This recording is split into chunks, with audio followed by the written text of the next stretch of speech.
Sriperumbudur police ஸ்டேஷனில் போய் கேட்டாலும் தெரியலன்னு சொல்கிறாங்க. ஸ்ரீபெரும்புதூர் ஏஎஸ்பியும் காஞ்சிபுரம் எஸ்பியும் தான் முழுக்க காரணம். ஸ்ரீபெரும்புதூர் போலீஸும் தான் முழுக்க காரணம். எங்கள் வீட்டுக்காருக்கும் எங்கள் மச்சினருக்கும் எதனா ஒன்று ஆச்சுனாக்கா இவங்க எல்லாரும் தான் காரணம். என்கவுண்டர் பயத்தில் குட்டி ரவுடியின் மனைவி சமீபத்தில் வலைதளத்தில் பதிவிட்ட வீடியோ தான் இது. ஸ்ரீபெரும்புதூரை அடுத்த கிளாய் பகுதியைச் சேர்ந்தவர்கள் சந்துரு மற்றும் பாலச்சந்தர். சகோதரர்களான இவர்கள் இருவர் மீதும் கொலை, கொள்ளை, ஆட்கடத்தல் என பல வழக்குகள் நிலுவையில் உள்ளன. குட்டி ரவுடிகளாக முடிசூடிக்கொண்டு வலம் வந்த இவர்களுக்கு குல்லா விஸ்வாவின் அல்லக்கைகள் என ஒரு நிரந்தர முகவரி கிடைக்கவே முழு நேர ரவுடிகளாக வலம் வந்திருக்கிறார்கள். தமிழ்நாட்டில் உள்ள எந்திர தொழிற்சாலைகளின் இதயமாக இருப்பது இந்த ஸ்ரீபெரும்புதூர் பகுதி. தொழில் வளர்ச்சி ஒரு பக்கம் உச்சத்தை நோக்கி நகர்ந்தாலும் அதுவே அந்த பகுதி மக்களுக்கு மற்றொரு வகையில் சாபமாகவும் உருவெடுத்திருக்கிறது. இங்குள்ள தொழிற்சாலைகளில் குவிந்து கிடக்கும் தொழில் வாய்ப்புகளுக்காக சில அரசியல் புள்ளிகள் போட்டி போட்டுக்கொள்ளும் நிலையில் அவர்களுக்கு அடியாட்களாக மாறிய சிலர் காலப்போக்கில் தாதாவாக உருவெடுத்து விடுகிறார்கள். அப்படி உருவான ரவுடிகள் தங்களுக்குள்ளாகவே பல கேங்காக பிரிந்து அடிக்கடி மோதிக்கொள்வதும் கொலை செய்வதும் தொடர்கதையாகி இருக்கிறது.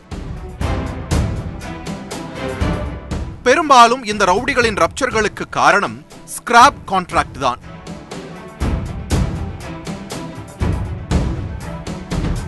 தொழிற்சாலைகளில் இருந்து கிடைக்கும் இரும்பு கழிவுகளை வாங்கி விற்பது பணம் கொழிக்கும் தொழிலாக இருப்பதால் இந்த ஒப்பந்தத்திற்காகவே கடுமையாக போட்டிகள் ஏற்பட்டு அது முன்விரோதமாகவும் மாறியிருக்கிறது.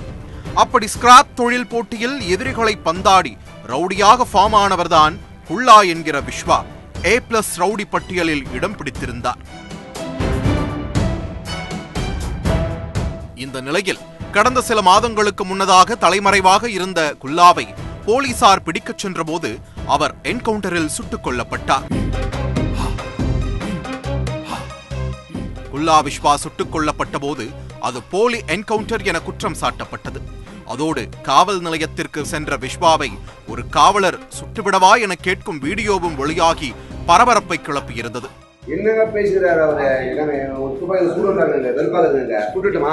துப்பாக்கில சூடுறாங்க, வெறுப்பாதுங்க, கூட்டுட்டுமா? சொல்லுங்க, என்ன போட்டு உள்ள போட்டு சொல்லுங்க, அவர்தான் பிரச்சனை பார்த்து வந்தேன். சும்மா வெறுப்பாது. குல்லாவின் கூட்டாளிகள் பலரும் அடுத்த ஸ்கெட்ச் நமக்காக இருக்கலாம் என பயந்து தலைமறைவாகி இருக்கிறார்கள். அப்படி ஓடி ஒளிந்தவர்களில் பாலச்சந்தர், சந்துரு ஆகிய இருவரும் அடக்கம்.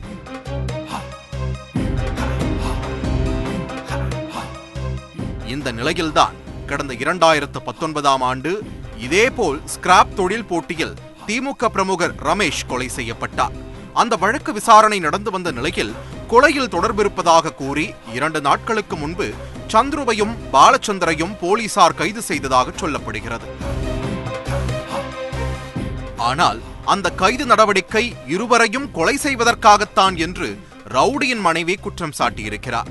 இருவரின் உயிருக்கும் ஏதாவது ஆபத்து வந்தால் ஸ்ரீபெரும்புதூர் ASP மற்றும் காஞ்சிபுரம் SP தான் பொறுப்பு என்றும் அந்த பெண் வீடியோ வெளியிட்டுள்ளார். ஒரு 12 பேர் வந்தாங்க அன்யூனிஃபார்ம்ல வந்து எங்கள் வீட்டுக்காரையும் பாலச்சந்திரவையும் பிடிச்சாங்க.